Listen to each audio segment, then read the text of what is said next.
Hi, this is Paul Tocci. I'm the business guy, and this is my golden hour. Oh God, what's going on? Where am I going? Dad? Yes, my son. I am Deuce, the deer god. I'm so confused. Who am I? Derek. Your true name is Dercules. Wait, what? Yes. You are Dercules, the god of the forest.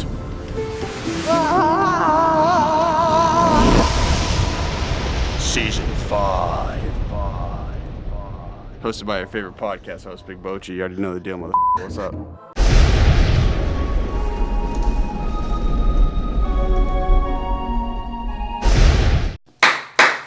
So the double clap signifies the start of an episode. But before we begin, and I elaborate on what a podcast is, I want, before I even introduce anybody in the room, hey everyone, if you're listening or watching, this is Connor Holloway of the Golden Hours podcast. And if you by chance get any sort of value from this episode, we're all in business here, right? I'm kind of in business. I think I'm in business. Can't really be in business if you're not making money. But if you get any sort of value, you're entertained or you're informed, you get any sort of information, just share it with a friend. That's all we ask. You guys got friends, right? Auntie Mo's got a ton of friends. She got golf friends, tennis friends, Queechy friends. Queechies, yeah. And with that being said, who else is in the room? Nick, you're going to have to get off the phone for a sec so you can introduce yourself. Starting with Big Fresh. Big Fresh, we'll start with you. Yo, Big Fresh checking in. Next, Nicky Buckets. Nick Benuto, Business Development Manager for Waverly. And a great guy. Great guy, Sudbury guy. And I have my family in the building. The woman who made it happen. Come hit the mic, Auntie Mo. It's Auntie Mo. I love it. And to my right, so Auntie Mo, you've been kind of throwing me off all week because I was like, I'm not going to do like that extensive research on our guest. But you said you're Paul Tossi. You're junior. I'm junior, yep. Oh, okay. So you're not senior. You're No. senior to the I'm senior third. to the third, yeah. And Paul owns. Do you kind of want to give a quick synopsis of who you are and what you do? So, I have Waverly Development, and Waverly Development is a snow and ice management company that does, landscaping, junk hauling. We own a car wash, and we develop real estate. So you do a lot. yeah, well, it keeps busy. Do you feel like you feed off the chaos? Like, have you always been that way? Yes. Yeah, I don't want to have a lot of downtime. I hate it. Yeah. It's terrible. Yeah, come hang around. We'll keep you busy. Don't worry. And so how do you, with all like your different ventures and like you have such a diversified portfolio, how do you choose what you definitely have to get done in one day? Because you have all these different things you kind of have to do. So I do most of my work at night, and I bring my work home so that I can get the technical part of what I have to do done at night.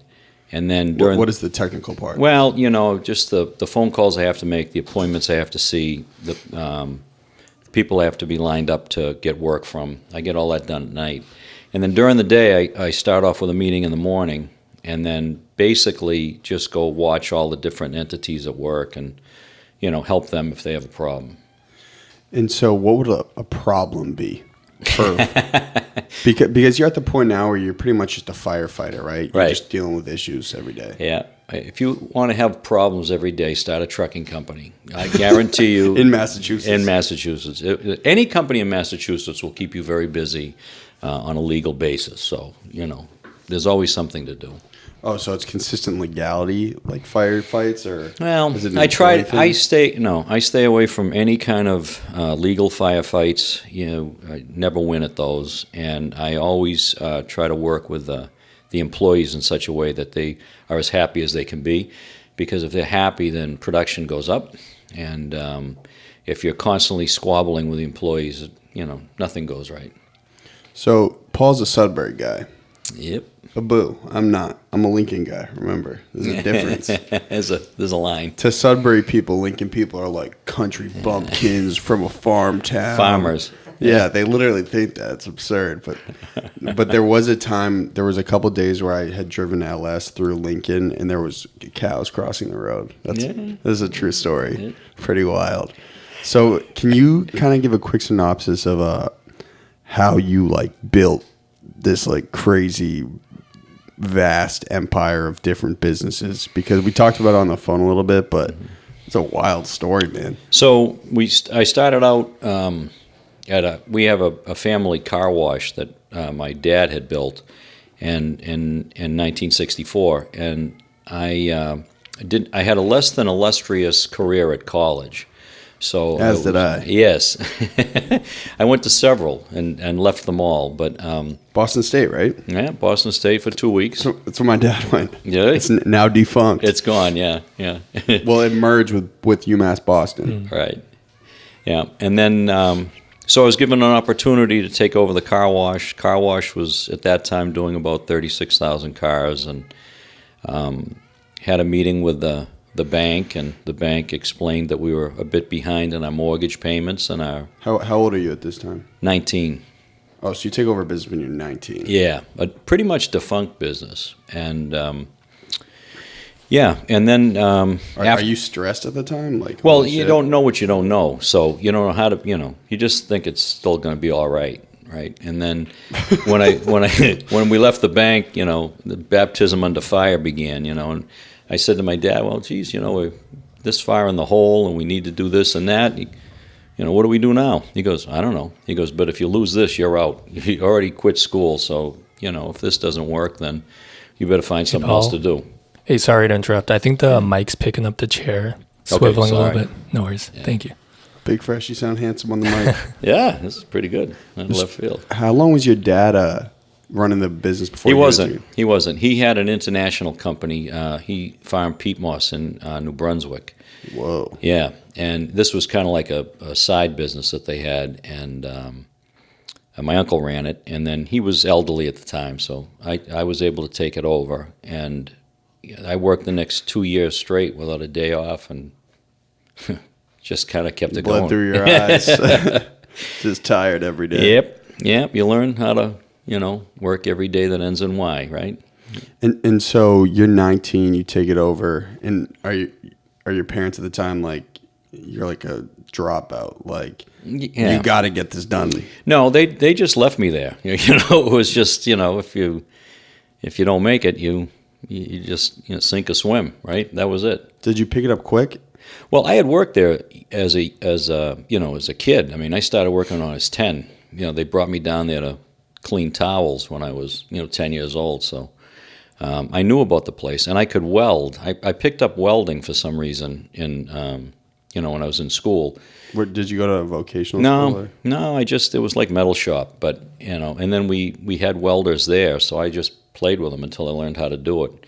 And that helped because then I could start playing around with the hot flame. Yeah, just try not to blow anything up. Chaos. Right, yeah. And so at night, we used to close at 5:30 back then, and I used to work until 9 or 10, just fixing everything that broke during the day. So, and that's it. Then because we didn't make enough money, we started to detail cars, and then we got all the car dealerships that were local to come in and bring their cars.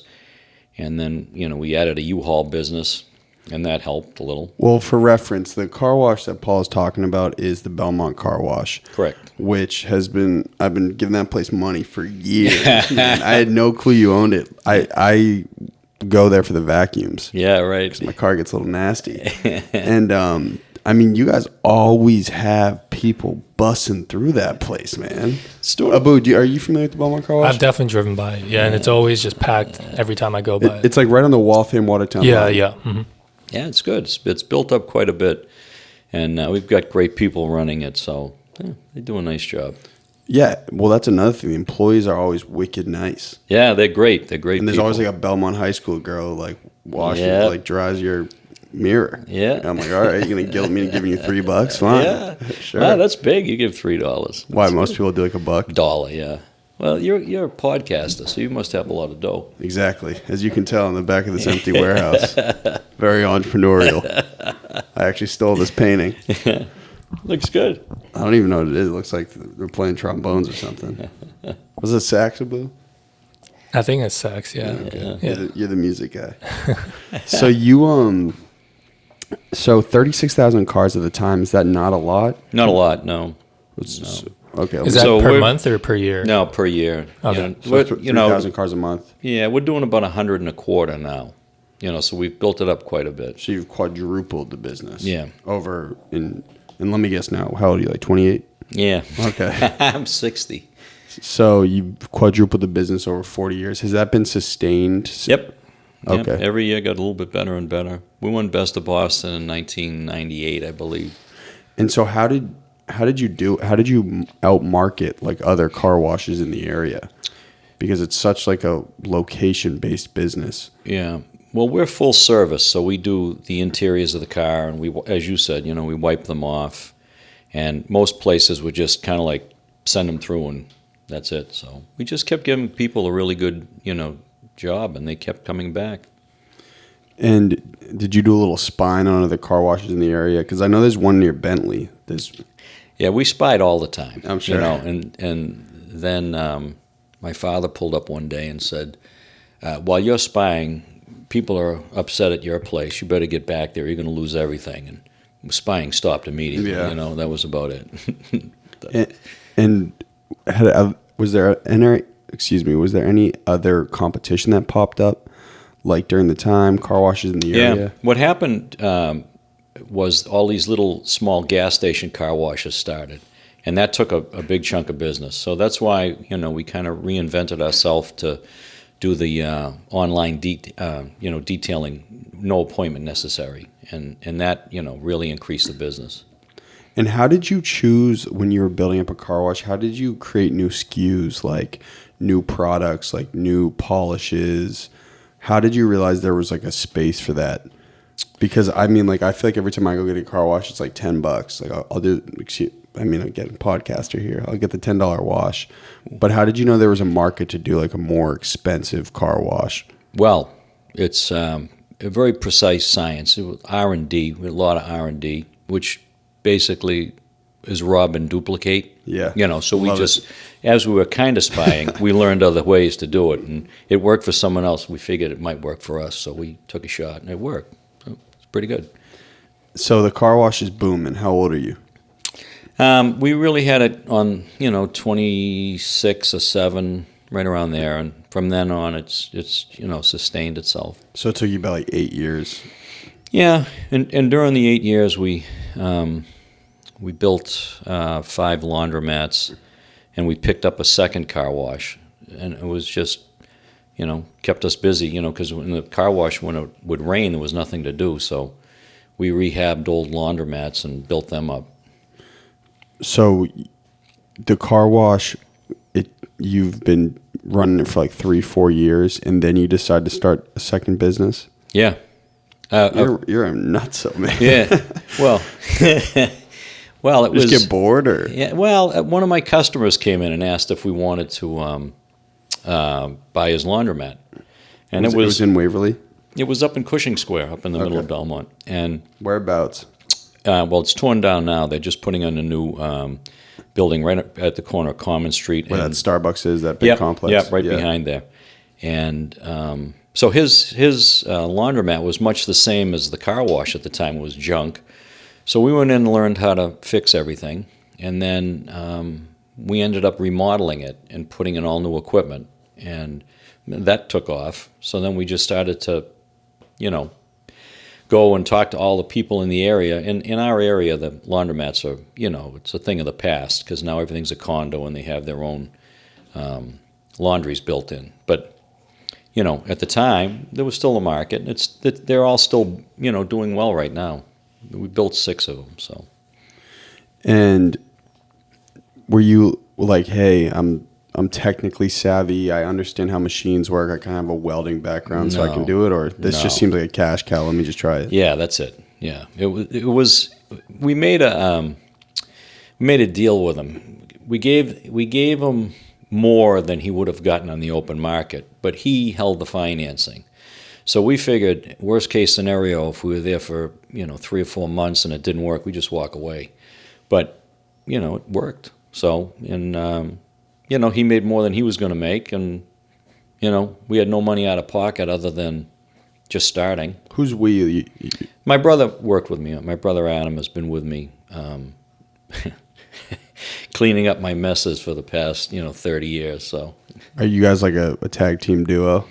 no, Adam is a great guy. He's behind the scenes, and he does, the financial work and, all the paperwork boring stuff. all the stuff I absolutely hate. And you like doing the biz dev. Yep, right. Yep. So you start the car wash. It's booming. Yeah. And then you say, okay, I'm going to start some laundromats up. Yep. And there were no failures mixed in there? No. How lucky that is. No, well, I mean, failure happens almost every day, right? I mean, there's always something wrong. But we did end up with 2 laundromats that we bought from a fellow we knew that we trusted in Boston on Jersey Street and Queensbury Street. And they turned out to be, we were fed, a smoke and mirrors deal. And that took us a little while. Elaborate. What do you mean? So it was a dentist that owned 2 of them, and he brought a guy in to clean them all up, and they had, fictitious books, and, at that time, I didn't have an accounting background, so I couldn't read through them. We take everything on face value, and which is a mistake, right? But once we got in there, we realized that there was no business and no traffic. So we started doing a wash, dry, and fold drop-off business, and my brother got the Harvard contract, and that kept us alive for a while. What was that? Like you're doing the Harvard Kids Laundry? The kid, yeah, basically. This is like real hustle. This is awesome. Well, yeah, it was because we were scared to death that we weren't going to make the payments, and this guy had us pretty well tied up financially, and where we had 2 or 3 other entities that were working, we were deathly afraid of losing everything. So we just found a way to, build that up. So we did a lot of the wash, dry, and fold, and then we were lucky enough to sell to a wholesale laundry guy that said, hey, I don't really care about the machines. I need this, boom, boom, boom. And we sold it out and left. And this whole time, the car, like in the back of your mind, the car wash is making money. So is that assuring to you while you start all these other business ventures? It wasn't. I wasn't walking out with pails of 20s. I mean, we made money and we made a living and we made a week's pay and things were sustainable.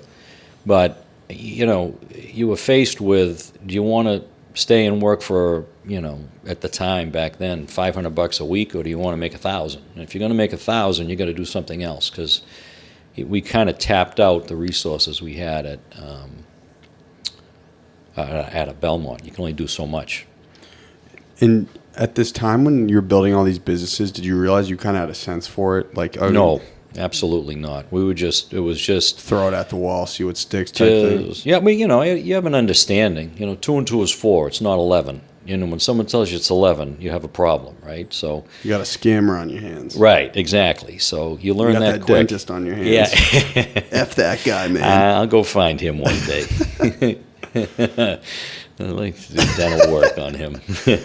And so, yeah, but your dad was an entrepreneur, so I mean, and you're working since you're 10. You have a business sense more than most. Well, yeah, I mean, I was lucky enough to be able to hang around my father, all my life, and we were involved. We'd sit during union negotiations in Canada, in a foreign country when we were young, so we saw what it was like to interact. But yeah, looking back now, because my dad he works in a union, and I grew up going to like rallies, political rallies, and so I feel like that kind of gave me a sense on how to talk to people in retrospect. Right. What do you think, Auntie Mo? I think you do a good job talking to people.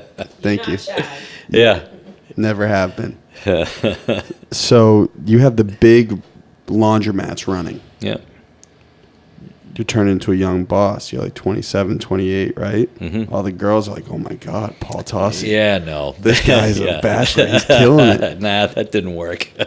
So when did you kind of build the confidence up?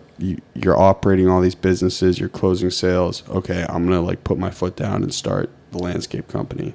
Or is that the right order of? Yeah, no, that what happened was I was offered a chance to take over the detailing operation at the Concord Auto Auction. And the Concord Auto Auction was just selling out to Odessa. And a couple of the kids that worked for me, great young guys, ended up managing Concord and then moving on to Framingham and then became really successful in the Odessa family. Is Concord, Mass? Yeah, Concord, Mass. There was the auction that's up right off of Route 2. And they asked me to come on and run the detail shops because we had built up the detailing so well at Belmont. And at the time, I had always plowed snow. I was plowing snow since I was in high school. And it just so happened that one of my clients that I was plowing for asked me if we did landscaping. And most of the guys that worked for me were landscapers in the summer because in the winter they had nothing to do. Snow. Right. So that's how we started the landscape business. And it was I had a chance to go on a very kind of lucrative run with the Odessa family, not knowing what they were, going to be all about. And I chose to just do landscaping instead. Wait, so you were landscaping the Concord Auto area? Nope. I had a chance to go run the detail business at the Concord Auto Auction. And you did that? I did not. Okay. I decided to landscape instead because I had the men there. The job was right up the street. I'd already plowed it, so I had some history with them. And do you start with Concord houses or? No. This was in Watertown, and I never did houses. I did all commercial work. We did Gillette Stadium. We've done all sorts of businesses in Boston. Never residential? No, I never. Just friends. I didn't do any residential. I like the commercial end of things because we had More money. Well, less aggravation. Yeah. And most of our commercial snow accounts wanted us to do landscaping. That's how it all built. Have like a year-round service Right. for their buildings. Right. And was that novel at the time? Did most people have like a plowing company and a landscaping company? It's evolved into landscape companies now are all inclusive, most of them, especially on the commercial basis. So you set the trend. Well, I can't take that. I can't take that credit. Why not? Well, We'll never be able to prove you wrong. Exactly. So you're 27 when the landscape company starts up. What Auntie Mo was telling me was that you'd start up with just like 3-4 guys. Yeah, we had we used the kids at the car wash, and we were mowing the lawns when it was raining because the car wash was closed. So I kept the guys working, 6 days a week, and but then it had to be a little bit more formal because we're showing up when it's raining, and Yeah. it's like, hey, we're here. And these are all houses in the area. No houses, all commercial. Excuse me. Yeah, just commercial. We started with one condominium complex In Watertown. in Watertown, and then You're like the king of Watertown, man. I was for about 11 minutes. Yeah, and then we ventured out, and I ended up with another. My cashier's son was a property manager, and he gave us another landscape contract, and that's how it all started. I mean. Well, so you're kind of cutting this down into, I understand what I'm learning about when I have people of a different demographic up on my show, like people in their 50s and 60s. They look Old back. people. Yeah, Real old people.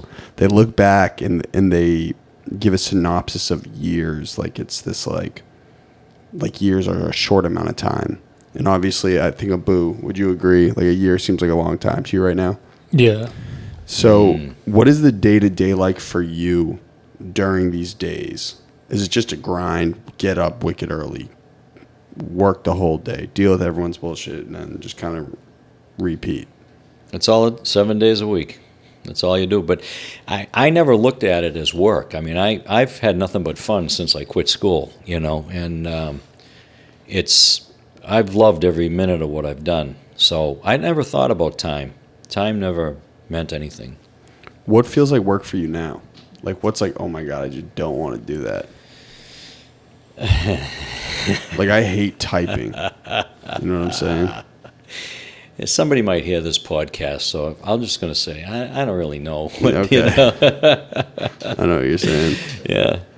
How important has the ability for you and what you've built? How important is the ability to sell and learn how to sell stuff? Well, you're a salesman. Everybody in the company, no matter what company you have, is a salesman. Whether you realize it or not, you have to constantly sell. You have to constantly communicate with the customers. We have an expression in our company: if one person wins, two people lose. And if you're charging too much, you lose your job. If you're not communicating with your customer, you're going to lose your job. So, you always have to be constantly around your customers and talking to them, at least accessibly. Gauging what they want and what they prefer. Make sure whatever they want, you just take care of. Otherwise, someone else will. How important has short-term speed been for you on a day-to-day basis in getting things done quick? Yeah, I know. They put rest areas on the highway for me. I mean, I don't do anything quick. You're always trying to just be in front of the customer. And as long as you're doing that, you don't have to move too quickly. You just have to, you have to watch your growth, and you have to watch how you communicate. So have you always been patient? No, I'm always trying to get things done. Exactly. But, not at the expense of someone leaving work saying, I don't want to come back here. This guy's a lunatic. I'm not working like this. And at first that takes a little time, right? You got to gauge yourself, and you come out of the gate screaming, and this is the way we got to do things. And then, I've lost some people along the way, that, well, I probably wouldn't want them back, but you know what I mean. You got to be careful how you take care of your employees. That's the main thing. Okay, so the landscape company's building. Yep. Right? Yep. When does it really start? Like, whoa, this thing's getting really big. So about 6 years into it, most landscape companies in America are $2 million entities or under. The next I ran one. Did you? Yeah, I did a little mulching, then I got poison ivy, and I quit. Yeah, steroids. It was over. You're all set. Yeah. Oh, yeah, straight to the hospital. Emerson, actually. Emerson's great, yeah. I've been there several times with poison. I don't do any work, because if I do work, same thing happens to me. I get hurt, poison ivy, cut my finger. But you make it look like you're working hard. I just go around and talk to everybody and say, I used to do that. That's what I'm going to start doing. And they believe it. That'd be fun. Nick will tell you that. They all think I can drive a truck. I don't know. You don't know how to plow anymore. I don't even know what the pedal's doing, the extra pedal. Well, is it stick shift, most of your plows? Is that how it works? Everything I got now is automatic. Yeah. You got to use your head too much on a stick shift. It's too much. Yeah. Honestly. Abu, you ever drive stick shift? No, I don't want to either. Yeah. Dude, it's terrible. Grinding the gears, you're spinning out. So you're 6 years in. The 6 years huge. in, well, it didn't get huge, but we broke past $4 or $5 million, and it just got to the point where we had to start adding more infrastructure and bigger yards and that kind of stuff. So we started outgrowing everything, and then you're faced with either you have to continue to grow or you have to start to shrink it, because if you don't keep growing, you start to fail, right? So we just kept going. And then we eventually built it up to. Are you excited during this time? You nervous? No, I'm nervous every day, and I'm excited every day. Mm-hmm. Every day you're trying to check off to see, are the employees safe? Are they happy? Are the customers happy? So you're always checking that stuff. And then, the fun is when a customer, gives you another customer. And you get to meet somebody else, and you hear their story. I mean, it's like what you do, right? Mm-hmm. You just talk to everybody all day. I just don't wear headphones. Too much time, yeah, but just too much time behind a phone and computer.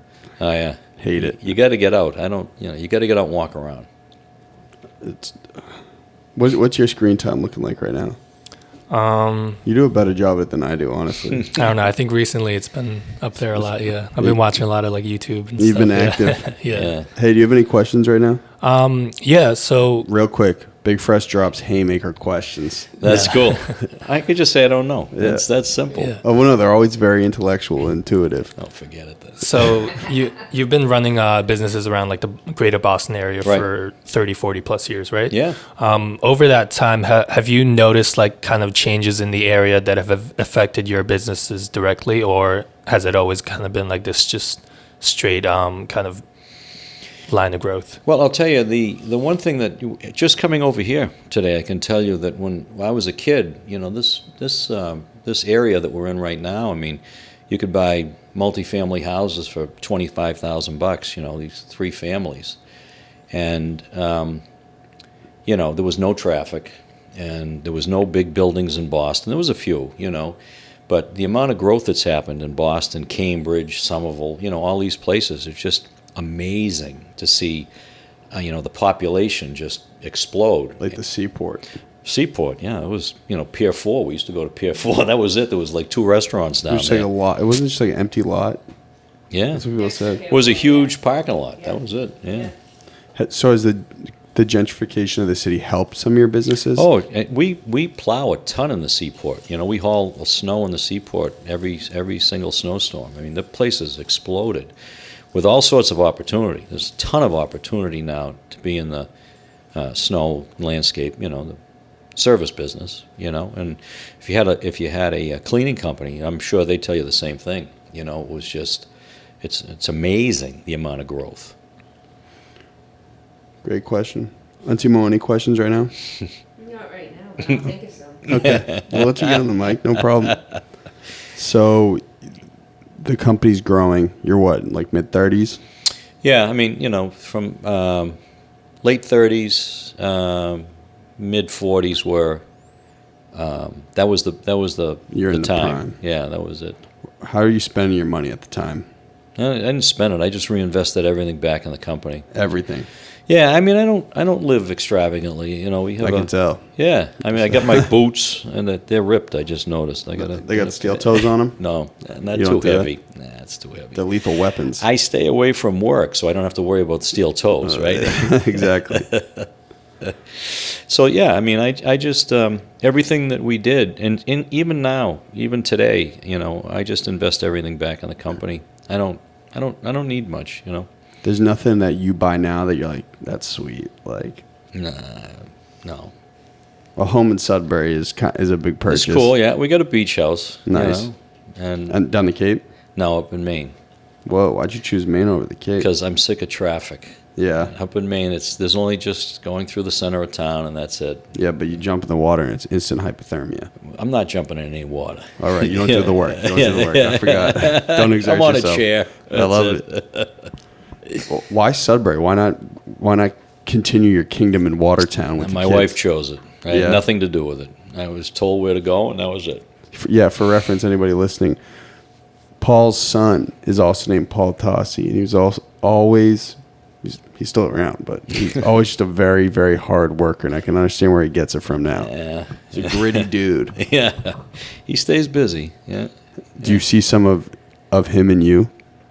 No, he's far more intellectual than I was. It's probably growing up in Sudbury, right? Yeah, that's it. You kids are all bright kids, We're all soft. That's what you're saying. I wonder how different it would be. I think about it all the time on Timo. If I had like grown up in Cambridge instead of Lincoln, probably my sisters and I would be starkly different. Yeah, most likely. I think that, quite frankly, growing up in Lincoln, you were a little bit sheltered. And that's just the environment. That's Absolutely. the farm. That's the farm back there in Lincoln. Well, I always victimized myself because I had a little harder than most kids, but because my parents were split, so I had a little bit harder. But There you go. yeah, but I've been very, very fortunate. I'm pretty lucky. So now, jump ahead. Company's booming. Then you sell it. Yeah. What is that like? For big bucks, man. Yeah. Well, I didn't expect it. I wasn't thinking about it. There was always in the back of your head that someone might buy you, and I happened to be at Cavicchio's at the nursery, and Darren Young approached me and he said, "Man, the trucks are in and out all the time. Aren't you sick of the headaches?" And I said, "Who's going to buy us now?" We had gotten to that threshold where, we were. You're too big to be bought One up of by the a little biggest, guy. yeah. So he says, "I know a few people looking around." I said, "Well, see what you come up with." And the next thing you know, a company called Valley Crest that was based in California approached me, and a wonderful guy by the name of Bert Sperber called me. I thought his name was Ron Sperber. Shoot. No, Bert. Yeah, Bert was the father, and real dynamic guy. And I said, well, look, after this was heading toward Thanksgiving, and I said, why don't you give me a call after the first of the year? The snow, we're busy right now getting ready. And he goes, okay. And How big is their company? their company was huge. They had just merged with Michael Dell, and Like Dell Computers? Dell Computers, yeah. They were about a at that time about $1 billion company, landscape company. And So they're like the biggest in the country. they were one of the biggest. That and Brickman was another good-sized firm, which has now merged to be Brightview, which is And you're the biggest in Massachusetts at this time? pretty well. We were right up there. There wasn't a lot bigger than we were. So I told him to call me the first of the year. That was on a Monday, and he called me on Thursday and said he was in town. He wanted to meet me. That was 4 days later. The guy was really dynamic, and so we went out He's to. ready to go. Yeah, he was just like, "Now we're doing this right now," and I'm like, "Wait a minute." You want a guy like that to buy a company, though, Yeah. what you built, right? Yeah, he was a great guy. He was about 78 years old when I met him, and he had a whole team behind him, real professional outfit. And we started negotiating, and before you know it, in January we had letters of intent, and we closed on June 1st, 2010. Were you sentimental at all towards the company, or were you just like, no, this is what happens? No, I mean, I was more sentimental to the employees. Love the employees. The employees were great. I really loved working with everybody. We had a really great team, and we had a lot of fun. How much, if you don't mind me asking, how much did they initially offer you for it? I can't talk about those. Okay. Yeah, that's fine. So it took you about 6 months to land on something you felt comfortable with? No, it took 6 months I wanted to make sure that all my employees were safe, and I wanted to make sure all my customers were going to be safe. Customers, I mean, I still have friends that are customers from 25 years ago, so I needed assurances that we were going to do the right thing. And, we flew out to Calabasas a few times to see their operation and met with a lot of people. So once I felt comfortable, then we A lot different than Waverly Square out in Yeah, Calabasas. yeah, a little different. Warmer. Yeah. I'm going out to LA on Thursday for the first time ever. It's on fire. Is it great? Yeah, it's good luck. Have fun. So you sell it, and then you're like, what do I do with myself now? Well, that was it. I didn't know what to do. I had no plan. And they asked me to stay on, and I stayed on for a couple of years. And Managerial type role? Or? yeah, well, I became a vice president, so I took a demotion. And then I had to learn how to work in corporate America. So that, was kind of like college, right? Yeah. It just didn't work. So I hung on for 3 years, and I transitioned out, but I did it, so no one got hurt. Everybody was safe, and that was it. And then I wandered around and started to, rebuild my apartments and things that had, kind of been neglected while I was building the company. And I spent 2 years, fixing up my apartments. And Yeah, so cool transition to you doing real estate. So you own a bunch of real estate around we the have city? a couple hundred apartments. And Okay, so yeah, it's a lot of real estate. Yeah. It's just so casual. yeah. So when did you start doing real estate? Because there's a lot of kids my age who are like, oh my God, real estate, passive income. This is how we make the big bucks. Right. Well, I'll tell you, it's there is a way to make money at it. It's there's always something. There's always something that you can do to make money in real estate. The key is to make sure that you don't overpay for it. I mean, if there's any takeaway from anything I've ever done with real estate is the most money I made is the stuff that I stole, and the stuff that I paid, high market value, thinking things were going to go up, and blah blah blah. It was never a good move. So I ended up in the Fitchburg-Leominster area only, by accident, because we had a program in the landscape business where we had to bring in outside labor from foreign countries, and we had to get housing for them. It just so happens, Waverly Square in Belmont, there's the train and the T is, and the bus and so forth are right there. In the Star Market. Right. So we took the T, out as far as we could to find cheap housing. And we ended up in Leominster, and we bought our first house out there. Oh, so your properties aren't in Boston? I have properties in Dorchester and Boston and Belmont, but most of it is out west because that's where you could get the most. We were buying 3-family houses for $25,000. So Yeah, and what's that in Belmont right now? 500,000 minimum. Multifamilies in Belmont are over $1 million now. Median, like that's average. Average. Yeah, $900,000 to $1 million. Wow. How much has the rent gone up on some of your properties since you started? The ones in Dorchester. Well, we bought a bunch of condos in Dorchester and East Boston, and the rents started at like $700, and now they're about $1,750. That's wild. Yeah. And when did you buy them? So I bought in 2010, and 9 years, been up $1,000. Yep. And wow. And then the East Boston stuff we bought in the 90s, and those we bought condos there for $40,000. And how much now? 300 and change there were. Yeah. Did you expect the housing market to go up like that around here? No. But I'll tell you, if you're going to buy real estate, East Boston is the next place to buy. Dorchester and East Boston those are the places that you can't afford anything out around here, right? I mean, 3-family houses out here I just had the mayor up. He was like, hey. I was like, what are we doing about affordable housing for kids my age out of college? Yeah. He was like, well, pick a nice car. Make sure you got a comfortable seat. He was like, honestly, man, I don't really know. Well, I think his big strategy was he wants to just open up, make other things less expensive so people have more money to spend on rent. I think it's pretty much all you can do, right? Yeah.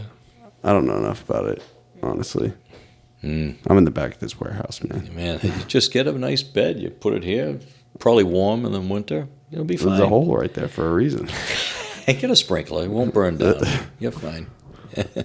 So you're dabbling in real estate along the way with the landscaping company? Yeah, we had 4 carpenters that worked for us. And so we used to just buy houses. And then in the wintertime, I'd take the guys to keep them busy so I didn't have to lay them off. And we'd go and repair the houses and the condos. And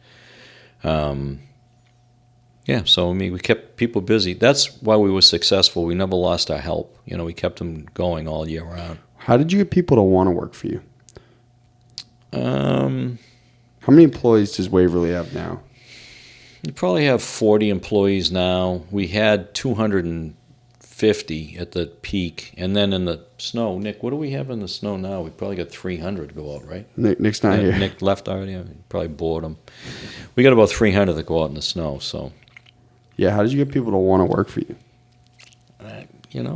Just paid them well. We always paid everybody. We always gave everybody, at least the going rate, and made sure that they all had overtime. And we paid overtime. A lot of companies didn't do that, and we always, we did everything by the book, and the people appreciated it. So that was good. So for kids my age who want to get into real estate, we'll probably cut this as a clip.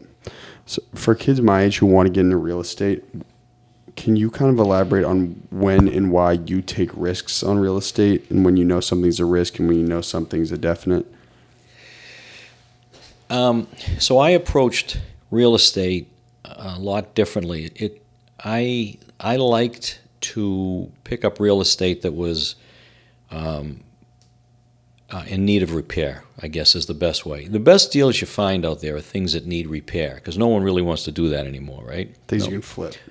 Well, no, just if you want to hold, I just bought a 3-family in Fitchburg for $60,000, and it needs to be rebuilt, and we'll spend $100,000 rebuilding it, and it will cash flow out when we're done. So I guess what you do is, from my point of view, is I try to buy something, know how to fix it, because I've had the experience for myself. I mean, I'll try to put it in your terms afterwards, but once I know it's going to cost X, and I've paid X for the house, and I know what the rents will be, it's a no-brainer. It's going to cash flow. You're going to make $300 or $400 a month. Go from there. So if I'm a young guy starting out, a lot of the deals I made and my commercial deals I made with no money down, and I did it by speaking with people and trying to find out. There's a lot of people out there that'll try to help a young person, and some people will actually hold the mortgage. It's not a bad program to ask somebody to hold a mortgage for you, and they make a passive income off of it for a number of years. Two of my commercial buildings, I did just that with the owners, and they were able to go into retirement because for the last 20 years I've been paying them at 7% interest. And they're just such great guys. I never tried to renegotiate when the interest went down because they were willing to, take a shot with me when I needed help. So the best way to, get any kind of real estate is to try to, research and craft out a way to, find people that are motivated to sell, and then try to create a deal for them, so that it's beneficial for both people. Again, two people win, it's great, right? So. How does someone get started in Boston, though? Boston's no different than any other town. You just need more bread, though. No, you don't. You don't need any money to buy real estate. You just need to find the right person that's willing to give you their house and, trusts you enough to pay the mortgage. And there's people out there that do that. There's tons of people out there that do that. You just got to keep talking to people. And then you have to have, the insight to show them how, a mortgage would be paid off to them. And a lot of people can get a 20-year mortgage from somebody like yourself that's young, and they can, that's almost like an IRA, paying them back the money that, in, the form of the real estate that they've had all their life. It's a good program. I've done it, quite a bit. How much of your success in a lot of your businesses do you attribute to your understanding of construction and carpentry? None. I stink at construction. I mean, I'm but terrible. You understand welding and, like some more blue-collar trades better than most. Yeah, I mean... Like most real estate guys in Boston that have a prevalent brand are like, business, like Armani suit. Oh, yeah. Yeah. Then you came in with, you know what I'm saying, looking all swagged up with the Timbs. Yeah, that's good. Yeah, well, I mean, I work every day. I mean, I don't want to sit around a desk and, there's a lot of really bright guys in this industry that, do all their work on their desk and they just go out there and execute, and it works for them. And that's great. My business model, which I never really had, was just I enjoyed work. I enjoyed construction. I enjoyed mixing it up with the guys. So I used to buy houses just as like a project. Yeah, that's it, and if they made money and the money kept coming in, I bought another one, and that was it. So it kept my guys busy. It was fun for me. It kept me occupied, and I learned as I went. And I watched the carpenters do what they were doing, and I'd ask them questions. And you don't have to be that bright to do it, trust me. That's what one thing you said on the phone. You said running a business really isn't that hard. Yeah, it's not hard. Can you elaborate on that? Because most people would disagree with you. No, first off, you have to find something that you love, or you at least like, and you might be interested in. If you don't like what you do, you will never make a nickel at it, and you will hate it, and you will die mad, and that's just a terrible way to go. If you enjoy what you do, and I said this to my kids, you never work a day in your life. And so far, I haven't worked any days in my life, It's just been, I've enjoyed what I've done, and when you enjoy what you do, you find clever ways to make more money or do more of what you're doing. I mean, it's just as simple as that. Don't get wrapped up in all the minutia of how to start a company. Just start one. If you know how to make soup, and then, go ask someone if you can rent a little space in the front of their place and make soup for them, I mean, you don't have to be... I'm going to pass on the soup making. Soups, you can find it. Campbell's got that figured out anyway. Yeah, Campbell's is killing it, especially the chunky. I used to be huge. Big Fresh, any questions? So if you had any advice for like a younger you, excuse me, starting out your businesses, and maybe you have some like things that now that maybe would have helped you when you were younger. Like, do you have any kind of thoughts like that? So I probably would tell a younger self not to take on as much as I did initially. I was in a scramble mode trying to make money to pay bills. So I got involved with more businesses than I probably should have. I could have taken my time a little bit more. Although at the time, I'm sure I would have said to my older self, yeah, you remember what it was like here? Forget it. We have to do this. And so, but I would say probably more stay focused on something that you really enjoy and put all your effort into that, not jump around as much. That would be me saying to my younger self. And Good advice from me. yeah, Whoa. it's kind of boring though. So That's what I'm saying. It's just like, I don't really like the dead time. You know what I'm saying? Yeah. Yeah. So looking back, do you think you would have ever thought you'd become this successful? I don't look at my. I mean, I look at You myself. can big up yourself a little bit. Right. You know what I'm saying? well, You've done some pretty big stuff, man. I don't look at myself as a big successful entrepreneur. I look at myself as someone that has been successful, that I've gotten through this far in my life, and I've been happy. I have a lot of bad days. There's a lot of days when it's just not like, hey, everything's great. And they happen all the time. But I've got plenty of days when I'm real happy, and I'm like, hey, that's great. We just picked up this account, or we just did this, or this customer's happy, So that's how I judge success. Does your brain ever shut off? No. Yeah, never, right? No. I'm afraid to. How long has it been like that for, like 40 years? No. Since the day my dad dropped me off at the car wash and said, good luck. Wow. How many hours a night do you sleep normally? 4 or 5. Wow. How long has it been like that for?